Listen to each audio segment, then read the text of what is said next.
ఒకటే జీవితం, ఒక్కసారే బతుకుతాం. ఈ జీవితం నీది.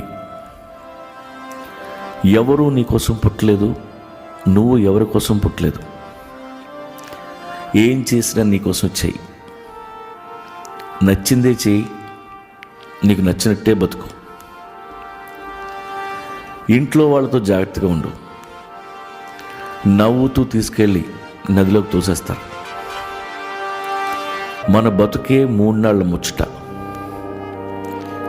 దానికి 16 రోజుల పెళ్ళెందుకు? మనవలు మనవరాళ్ళ దాకా బానిసకు బతుకెందుకు?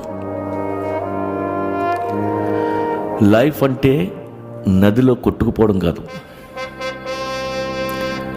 అందమైన కరేబియన్ క్రూజ్ ట్రిప్లా ఉండాలి. పెళ్ళంటే 100 ఏళ్ల పెంట. ఆ ఒక్క తప్పు